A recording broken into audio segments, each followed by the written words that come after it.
All right, welcome to the Explainer. Today we are diving into a conflict that is raging all around us, but not on any traditional battlefield. No, this war is happening right inside our own minds. It's a battle for our soul, and it all starts with a line drawn straight through the middle of who we are. So, let's kick things off with this really powerful idea from the psychologist Carl Jung. See, he was writing back during the Cold War, and he looked at the Iron Curtain and saw something more than just a political border.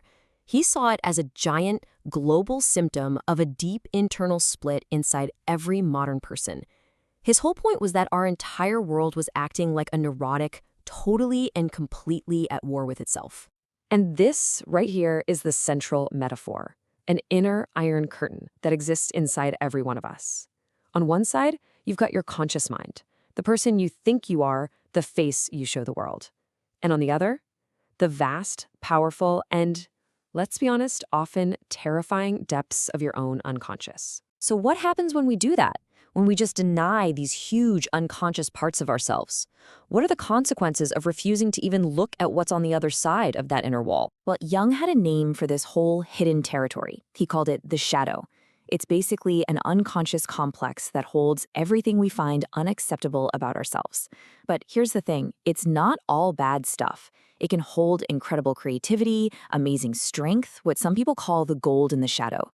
But yeah, for the most part, it's where we stuff our darker impulses, our weaknesses, and our vices. Now, what's really fascinating is that the shadow doesn't just sit there quietly in the dark. Our mind has this powerful, almost automatic defense mechanism to deal with it called projection. We unconsciously take all that inner darkness that we just can't face, and we throw it onto the outside world. We see the evil we refuse to see in ourselves as these monstrous flaws in our enemies, right? Or our political opponents, or really anyone we decide is the other. This pattern is as old as humanity itself. We turn our internal conflicts into external wars. We end up seeing our own evil shadow staring right back at us from across whatever line we've drawn, whether it's an iron curtain or an ancient tribal border. But what happens when people get tired of projecting that inner attention onto an external enemy? What happens when they decide the entire system is the real enemy? Well, that pressure can spark some really radical philosophies that don't just want to win the game, they want to flip the whole board over. And that brings us to this guy, the philosopher Nick Land, a key figure in a movement called accelerationism.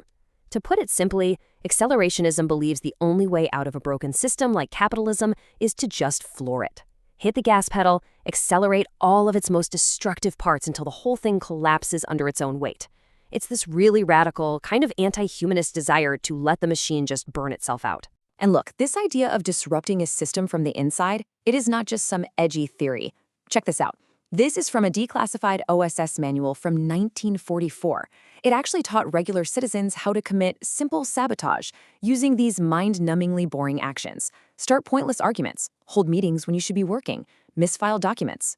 It just goes to show you how a system can be totally paralyzed, not by one big bomb, but by 1,000 tiny bureaucratic paper cuts. Okay, so how do these ideas of sabotage and acceleration actually pop up today? Well, we can see them take shape in this mysterious modern movement known as zero work. Zero work didn't just show up with a manifesto. No, they burst onto the scene with these spectacular acts of guerrilla art. They hijack the symbols of power, projecting messages like capital is a fiction right onto the temples of finance. And all of a sudden, these solid, unbreakable institutions started to look fragile, almost like a glitchy image on a screen. And they didn't present themselves as leaders. They were anonymous, faceless operators, these so-called VHS skulls. By using that grainy, static-filled look of old surveillance tapes, they're turning the tools of control back on the system itself. They are, in their own words, trying to be the glitch in their matrix. Then, in this absolutely stunning anonymous interview, a representative laid out their ultimate goal. And it wasn't reform. It wasn't protest. It was total replacement. They declared, "We are law," defining this new law not by governments or police, but as the law of the network, the law of the swarm. So here we are, staring at two incredibly powerful but radically different responses to our modern crisis. One path tells us to look inward and heal ourselves. The other tells us to attack outward and break the system. So, on one side, you have Jung's path of individuation. This is the hard, lifelong internal journey of facing your own shadow to become a whole, complete person. And on the other side, you've got the path of zero work, which is all about systemic sabotage and a total revolution from the outside. And these two paths could not be more different. The Jungian path is an inward journey towards a sacred, unified center, like the intricate wholeness you see in a mandala. The path of zero work, though, is an external assault, a kind of collective drive back to a more primal state, aimed at tearing down the very structures of society they believe are causing our division in the first place. So, this brings us to the crucial question, doesn't it? Are these two paths a genuine choice between healing and revolution? Or are they a choice between a difficult kind of salvation and a different, maybe even more sophisticated kind of trap? But there's a deep, deep critique of this path, sometimes even coming from inside the movement. This quote warns that the desire to use godlike technology to perfect the system is the ultimate expression of pride. It's the oldest sin in the book. It's not liberation, it's just humanity being consumed by its own creation.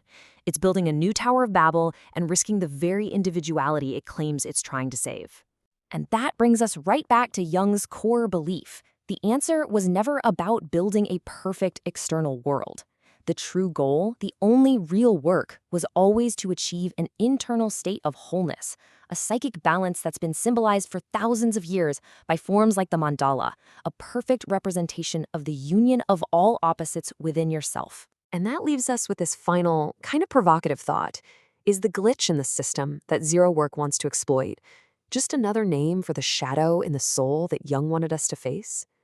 What if the drive to smash the machine and the drive to heal the self are just two different expressions of the same exact thing, a desperate human cry for wholeness in a fractured world?